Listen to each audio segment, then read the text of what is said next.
जय हिंद एवरीवन। आज हम लोग अर्थक्वेक पढ़ने वाले हैं 15 मिनट मास्टर सीरीज में।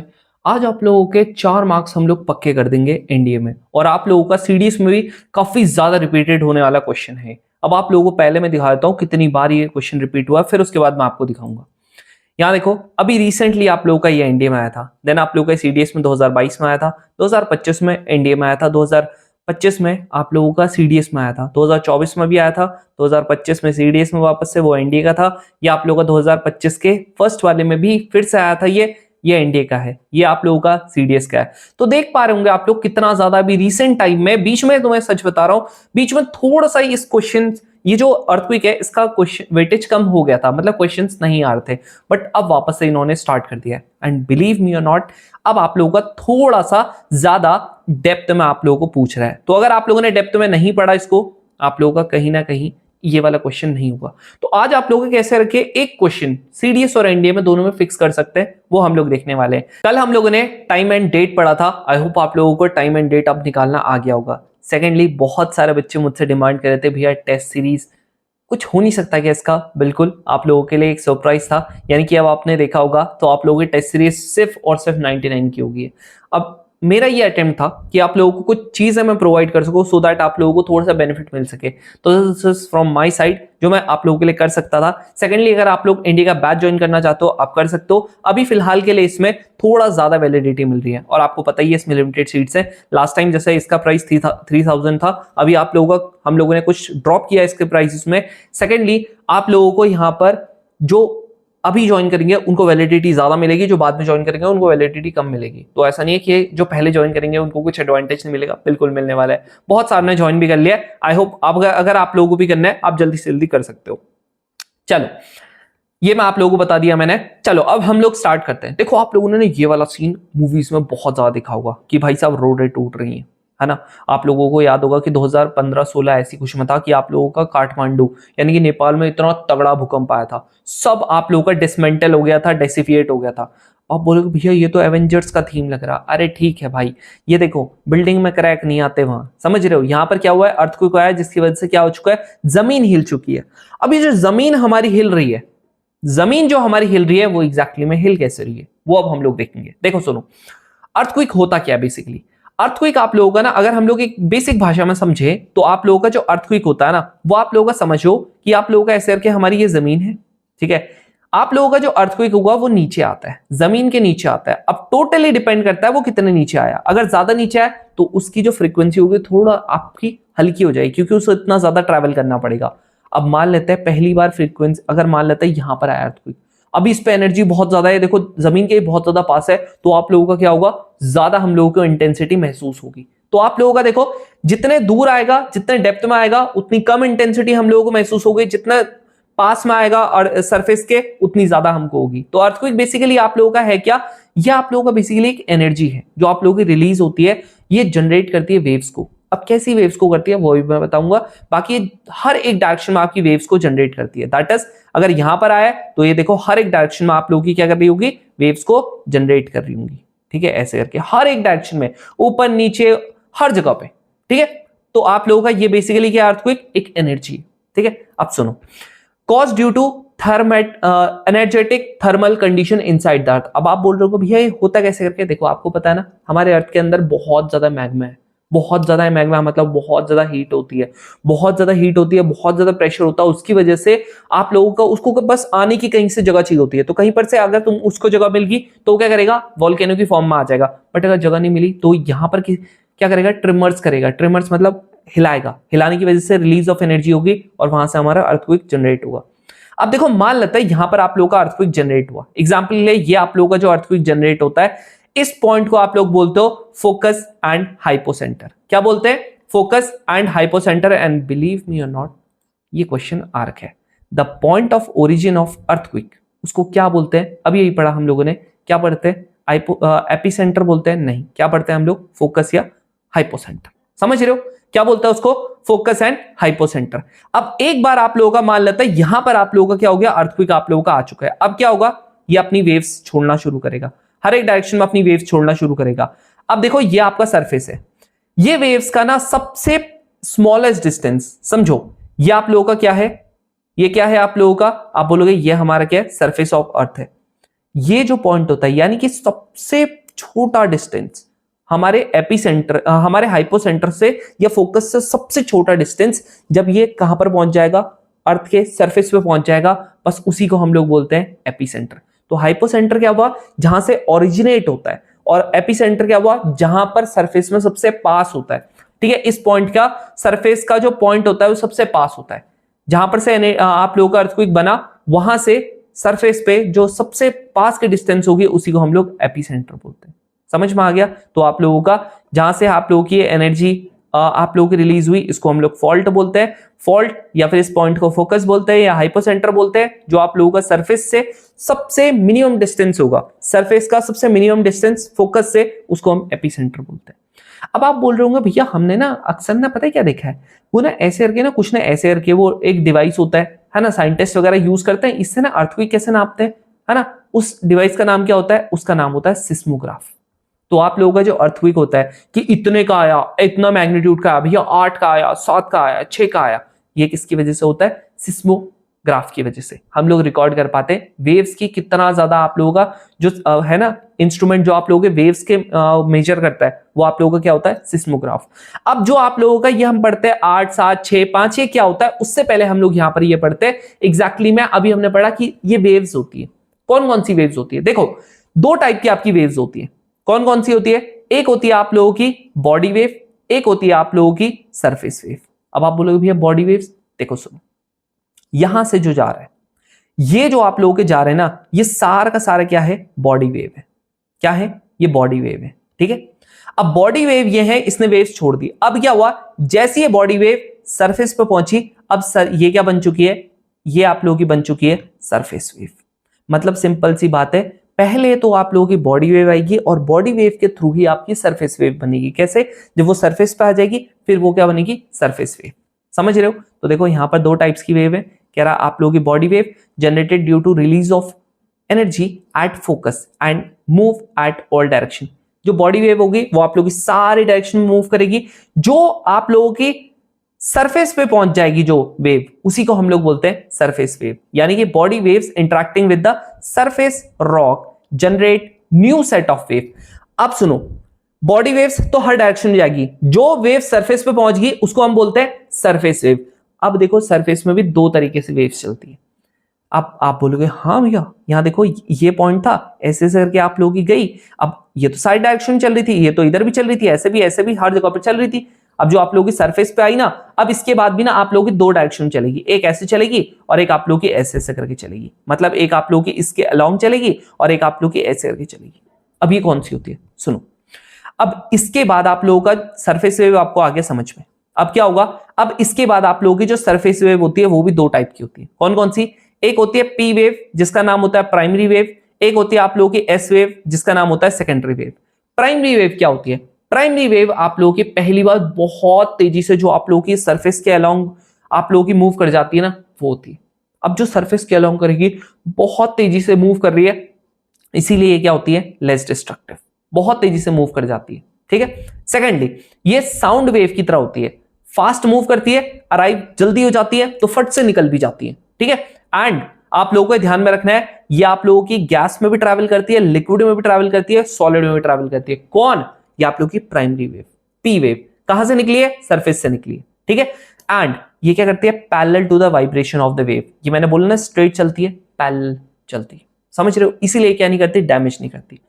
अब देखो भाई, ये क्रैक क्यों पड़े हैं, ये इतने बड़े बड़े गड्ढे क्यों पड़े हैं, यहां पर ये उथल पुथल क्यों हुई है, क्योंकि यहां पर इसीलिए हुआ है क्योंकि भाई यहां पर क्या हुआ है, जो रोड है वो ऐसे ऐसे करके कर दी है इसने।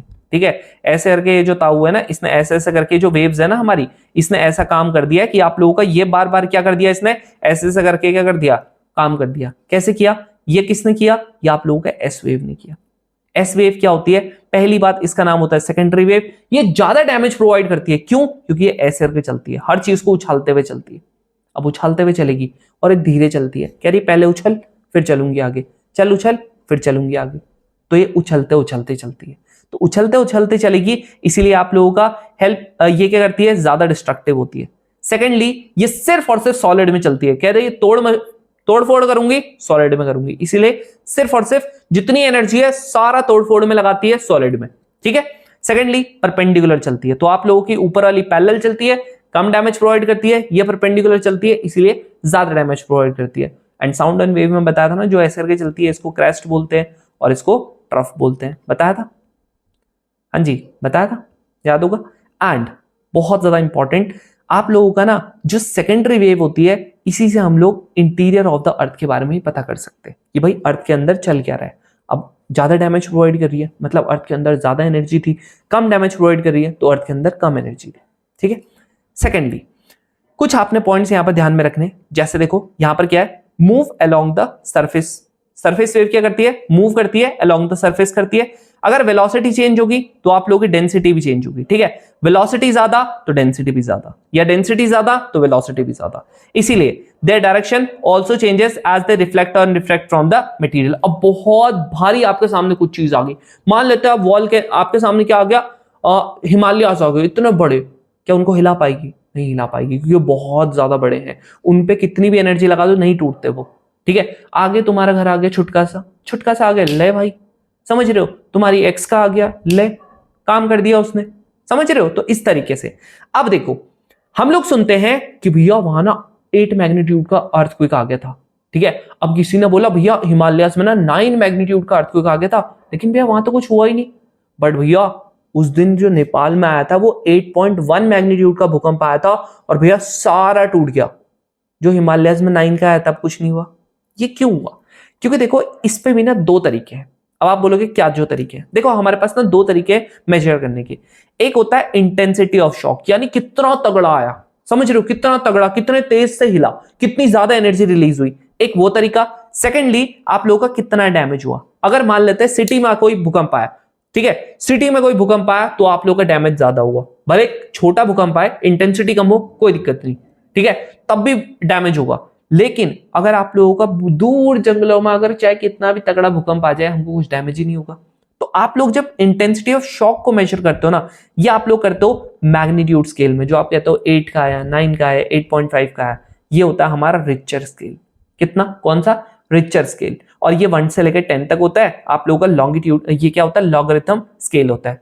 याद होगा सीक्वेंस एंड सीरीज में सब पढ़ाया था लॉगरिथम वाला, कैसे करके होता है, log 1 की वैल्यू क्या होती है, 0 होती है, log 10 की वैल्यू क्या होती है, 1 होती है, पढ़ा था ना। log की वैल्यू कभी भी क्या होती है, 0 पे नॉट डिफाइंड होती है, और नेगेटिव में तो आप लोगों की log की वैल्यू हो ही नहीं सकती कुछ, ठीक है, ये हम बता ही नहीं सकते क्या हो सकती है, ठीक है।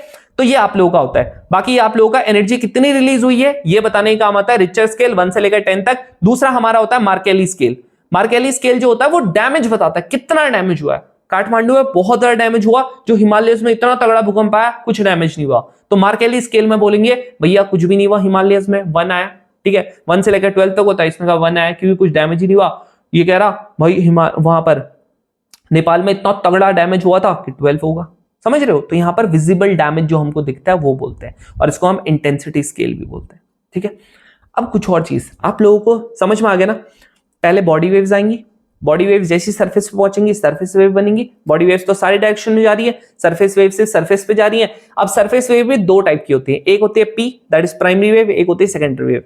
प्राइमरी वेव तो तेजी से भागते हुए पैरेलली चले जाएगी, पैरेलली चले जाएगी तो डैमेज ज्यादा प्रोवाइड करेगी नहीं। जो आप लोगों की सेकेंडरी वेव होती है वो आराम से चलती है और उछलते हुए चलती है, ठीक है, आराम से चलती है, उछलते हुए चलती है, इसलिए डैमेज ज्यादा प्रोवाइड करती है, ठीक है।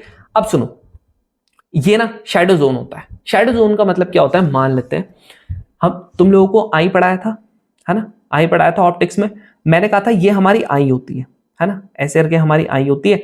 मैंने बोला था देखो एक हमारा यहां पर होता है ब्लाइंड स्पॉट, मतलब यहां पर कुछ भी आप लोगों की अगर कोई भी रे अगर रिफ्लेक्ट हो गया आगे ना हमें नहीं दिखती। अब आप बोलोगे भैया कैसे, मैंने तो नहीं देखा। कई बार ऐसा होता है, मान लेते हैं मेरे पास पेन है, मैंने यहां रखा हुआ, मैं ढूंढता हूं मेरे को कई बार दिखता नहीं है, ठीक है, ऐसे मैं ढूंढ रहा हूं मेरे को नहीं दिखता, बाद में ऐसे अपनी आंखें ऊपर करता हूं फिर देखता हूं फिर मेरे को एकदम से दिख जाता है। देखा है तुम लोगों ने कभी, भी तुम्हारे साथ हुआ होगा। वो क्या होता है कि जो भी आप लोग चीज ढूंढ रहे हो ना वो आपकी ब्लाइंड स्पॉट पे रिफ्लेक्ट कर रही है, मतलब वो रेटिना पे स्क्रीन पे आपकी इमेज नहीं बना रही, वो ब्लाइंड स्पॉट पे बना रही है। ब्लाइंड स्पॉट की वजह से आपको कुछ दिख नहीं रहा, तो आप लोग इसको क्या बोल सकते हो, ये हमारा होता है शैडो जोन। जैसा आप लोगों का क्या होता है, आपको पता होगा जब मानसून हमारा होता है तो तमिलनाडु में बारिश ही नहीं होती। कब होती है, जब आप लोगों का नवंबर होता है, क्यों? क्योंकि वहां पर रिट्रीटिंग मानसून होता है। तो तमिलनाडु जब आप लोगों का मानसून होता है वहां पर शैडो जोन में होता है, मतलब वहां पर कुछ होता ही नहीं है। इसी तरीके से आप लोगों का क्या होता है, यहां पर हमारा एस वेव और पी वेव जो होता है ना, आप लोगों का मान लेते हैं यहां पर आप लोगों का कहीं पे भूकंप आया, तो आपने क्या ध्यान में रखना है, जो पी वेव होगा, ध्यान समझना, जो हमारा पी वेव होगा, प्राइमरी वेव होगा, बहुत तेजी से चलते हुए आप लोगों का जितनी भी चीजें 105 डिग्री के अंदर है, दैट इज ये है ना, 105 डिग्री के अंदर जितनी भी चीजें होंगी सबको सबको महसूस होगा कि भाई भूकंप तो आया है। ये किसके लिए है? पी वेव के लिए। किसके लिए? पी वेव्स के लिए, ठीक है। और उसके बाद आप लोगों का 105 से लेकर 145 तक किसी को कुछ पता ही नहीं चलेगा कि कुछ हुआ है ना। तो ये वाला इसका क्या हो जाता है? Shadow zone. ये क्या हो जाता है? इसका शैडो जोन। तो यहां पर लिखा हुआ पी वेव्स का शैडो जोन क्या होता है? ये होता है 105 से लेकर 145 इतने डिग्री तक किसी को कुछ नहीं पता चलेगा। उसके बाद 145 डिग्री के बाद भी पता चलेगा कि भाई पी वेव्स आई थी, ठीक है। उसके बाद भी आप लोगों को पता चलेगा कि पी वेव्स आई थी। तो आप लोगों का शैडो जोन क्या हुआ? 105 से लेकर 145 तक। बट जो एस वेव होती है, जो ज्यादा तगड़ी वेव होती है, वो कहती है देखो वो ना सबको हिलाते हुए चल रही है, ठीक है भाई। भूख महसूस भाई साहब बिल्कुल घर से बाहर आने पर मजबूर कर देती है। जो एस वेव इतनी डिस्ट्रक्टिव होती है, ये आपको महसूस होगी सिर्फ और सिर्फ 105 डिग्री तक, बस। उसके बाद का सारा इसका शैडो जोन है। तो आप लोगों का जो पी वेव होती है, पी वेव आप लोगों का 105 तक तो चलेगी, उसके साथ साथ 145 के बाद भी चलेगी, ठीक है। उसका शैडो जोन क्या होता है? 105 से लेकर आप लोगों का 145 तक, ठीक है। ये इसका शैडो जोन हो गया।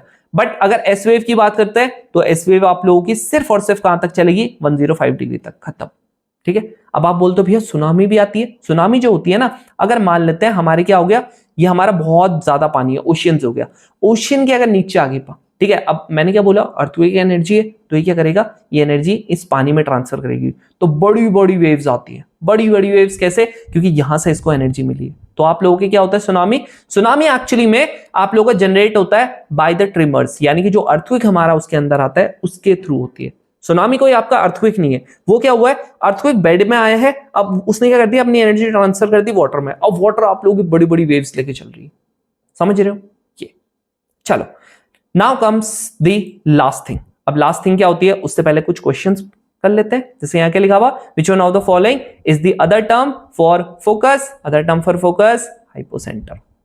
एपिसेंटर नहीं, हाइपोसेंटर। एपिसेंटर क्या होता है? जो सरफेस पे होता है, पता है ना। ये क्या होता है? जो इसके नीचे होता है। हाइपोसेंटर या फोकस, गलत नहीं करना। ये मुझे कहता है which one of the following statement with reference to shadow zone in an event of an earthquake. Earthquake के उसमें क्या होता है? कह रहा है शैडो जोन जो होता है ना 105 से लेकर, जोन जो होता है 105 से लेकर 145 तक, फ्रॉम द एपिसेंटर। एपिसेंटर क्या होता है? जो उसके बॉटम में होता है, नहीं, सरफेस पे होता है जो। वो कह रहा है शैडो जोन होता है दोनों P waves and S wave के लिए। बिल्कुल सही बात है। पी वेव के लिए भी क्या होता है? 105 से लेकर 145 तक। एस वेव के लिए तो उसके बाद भी होता है शैडो जोन। तो बस दोनों के लिए तो ये ठीक है। नेक्स्ट कह रहा जो आप लोगों का शैडो जोन होगा पी का, वो ज्यादा बड़ा होता है। अरे नहीं भाई, कम होता है। क्योंकि देखो 145 के बाद भी तो आप लोगों का पी तो आगे ट्रैवल करता रहेगा ना, है ना। लेकिन एस नहीं करता। एस तो आप लोगों का 105 पे ही रुक जाता है, तो ये गलत हो गया, ठीक है। तो आंसर क्या हो गया? ए वाला। क्लियर? नेक्स्ट क्या लिखा हुआ? Consider the following statement with reference to secondary wave, यानी एस वेव की बात कर रहा है। कह रहा है जनरेटेड ड्यूरिंग एन अर्थक्वेक। क्या कह रहा? They create trough and crust in the material through. पता है ना, तोड़फोड़ करते हुए चलेगा एस वेव, तो बिल्कुल सही बात है। नेक्स्ट कह रहा the direction of the vibration of S wave is perpendicular to the waves. अभी ये बताया कि नहीं बताया? 100% बताया। यानी क्या हो गया इसका? दोनों के दोनों सही हो गए। देख रहे हो, एग्जैक्ट सेम क्वेश्चन आप लोगों को दिखने वाले। नेक्स्ट क्या कह रहा? कह रहा विच one of the following statement regarding earthquake. क्या होगा? कह रहा द पॉइंट ऑफ क्या कह रहा? The point on the earth surface directly above the focus, उसको हम एपिसेंटर बोलते हैं। बिल्कुल, जो सरफेस होता है ना, अर्थ का सरफेस, क्या बोल रहा है? जो अर्थ का सरफेस है ना, इससे, इस पॉइंट से डायरेक्टली जो अबव होता है, इसको हम लोग बोलते हैं, कह रहा इसको बोलते हैं हम एपिसेंटर। बिल्कुल सही बात है ना, बिल्कुल सही बात है। नेक्स्ट क्या कह रहा? Earthquakes generate primary and secondary waves that radiate outward from the earth focus. अब तुम मुझे एक चीज बताना जरा, जो अर्थ का फोकस होता है ना, एक सिंपल सी चीज बताओ। जो अर्थक्वेक होता है वो प्राइमरी वेव और सेकेंडरी वेव जनरेट करता है? बताओ। Earthquake generate primary and secondary wave that radiate outward from the earth focus. बताओ, जो अर्थ का फोकस है वहां से क्या प्राइमरी और सेकेंडरी वेव निकल रही होती है, ठीक है। तीसरा क्या लिखा हुआ, डीप। अब हमें पता लग गया वन आपका एकदम सही है, ये मेरे को 100% पता है, तो मेरा वन हो सकता है, ये हो सकता है, अभी फिलहाल के लिए बाकियों का नहीं पता, ये हो सकता है, अभी देखते हैं। कह रहा है deep focus earthquake are likely to cause more damage than the shallow one. अरे भैया सुनो सुनो, अर्थक्वेक एक यहां आया, बहुत सारी एनर्जी ये ले लेगा, अर्थ ही ले लेगा, है ना। अर्थक्वेक एक दूसरा यहां आया, इसने पूरी जान से अपनी एनर्जी रिलीज की, ये बहुत जल्दी यहां तक पहुंच जाएगा, बहुत जल्दी यहां तक पहुंचेगा, सारी एनर्जी किसके पास आएगी, इसके पास, ये तगड़ी तरीके से डैमेज प्रोवाइड करेगा। तो ये तो एकदम गलत हो गया, ये अगर एकदम गलत हो गया आप लोगों का, ये तो गया, है ना, ये भी गया। नेक्स्ट आता है 1 and 2 वाला। 1 and 2 में कह रहा है earthquake generate primary and secondary waves that radiate outward from the earthquake focus. बिल्कुल सही बात है ना। बॉडी वेव्स है, बॉडी वेव के थ्रू सरफेस वेव बनी, सरफेस वेव के through primary and secondary wave बनी। यहाँ देखो नेक्स्ट क्वेश्चन क्या है। नेक्स्ट क्वेश्चन में आप लोगों को बोलता है, कहता है which of the following statement with reference to Richter scale. अब समझ में आ गया रेक्टर स्केल क्या होता है। कह रहा इज या आर करेक्ट। रेक्टर स्केल में क्या कहता है, it is the intensity scale. अरे भैया इंटेंसिटी, अभी जोन तो अभी पढ़ाऊंगा, टेंशन मत लो, सब पढ़ेंगे। कह रहा इंटेंसिटी स्केल कौन सा होता था, इसको हम मैग्नीट्यूड स्केल बोलते हैं, समझ रहे हो। तो बस ये क्या इंटेंसिटी स्केल है, बिल्कुल गलत। कह रहा अगर ये गलत हो गया तो ये गलत, ये गलत। कह रहा Richter includes the amount of energy release during the earthquake. बिल्कुल सही। ये क्या मेजर करता है, अमाउंट ऑफ एनर्जी को मेजर करता है, तो अमाउंट ऑफ एनर्जी को मेजर करता है, इसीलिए बिल्कुल सही है। आंसर क्या होगा, बी वाला।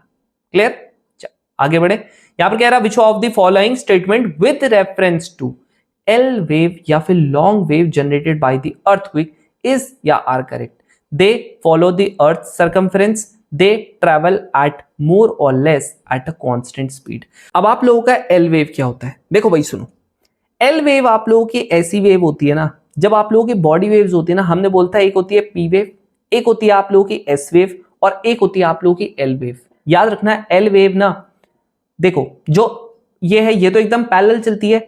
एस वेव क्या होती है, ऐसे करके चलती है। ये वाली ना अलोंग द सरफेस चलेगी। कैसी चलेगी, अलोंग द सरफेस चलेगी। सेकेंडली याद रखना मोस्ट डिस्ट्रक्टिव होती है, मोस्ट डिस्ट्रक्टिव वेव, यानी कि जहां पर आपको तगड़े दिख गया कि बहुत ज्यादा डैमेज हुआ है, यही है। सेकेंडली ये एकदम स्लो चलती है, ठीक है। तो आपको क्या पता लग गया, ये आप लोगों की सरफेस पे चलेगी, सबसे ज्यादा डैमेज प्रोवाइड करती है, स्लो चलती है, एंड इसका नो शैडो जोन, कोई शैडो जोन नहीं होता है इसका। ये चीजें आपने बस इसमें ध्यान में रखनी है। अब आप लोग बोलो दे फॉलो द अर्थ सर्कमफ्रेंस। बिल्कुल, क्योंकि अगर कोई आप लोगों को कोई यहां पर इसका कोई शैडो जोन ही नहीं है तो पूरे के पूरे ग्लोब में घूमेगी। अब आप बोलोगे हमें तो महसूस नहीं हुई, बहुत ज्यादा उस टाइम तक इसकी इंटेंसिटी कम हो जाती है, इसीलिए बिल्कुल सही है। सेकंड कह रहा दे travel at more or less at a constant speed. बिल्कुल, ये कांस्टेंट स्पीड पे ही करती है। जैसे आप लोगों की ये भी स्लो चलती है ना, ये भी एकदम स्लो चलती है, कांस्टेंट स्पीड पे चलती है, ठीक है। तो आप लोगों का ये भी सही है। आंसर क्या हो गया इसका, सी वाला, ठीक है। And last question of the day, वापस से आप लोगों का एस वेव का आ गया। कह रहा कौन सा सही नहीं है, कह रहा एस वेव स्लोअर चलती है पी वेव से। बिल्कुल सही बात है, इसलिए आंसर नहीं होगा। कह रहा during an earthquake S waves are less destructive to the structure like ये। अरे पागला गए हो क्या, डैमेज करती है तगड़ा, ठीक है भाई। समझ गए हम लोग, अभी एल वेव पढ़ा है, हम समझ गए कि एल वेव आप लोगों की तगड़ा डैमेज करती है, लेकिन ये भी कम नहीं है, ये दीदी बहुत डैमेज करती है, समझ रहे हो। चलो आई होप आप लोगों को समझ में आया होगा। बाकी इसकी पीडीएफ चाहिए होगी तो जरूर से हमारे टेलीग्राम चैनल को ज्वाइन कर लेना, डिस्क्रिप्शन में आप लोगों को लिंक मिल जाएगा। एनडी और सीडीएस के लिए इतना काफी है, बाकी इससे ज्यादा पढ़ने की जरूरत नहीं है। चलो मिलते हैं अब हम लोग नेक्स्ट वीडियो में, तब तक के लिए जय हिंद।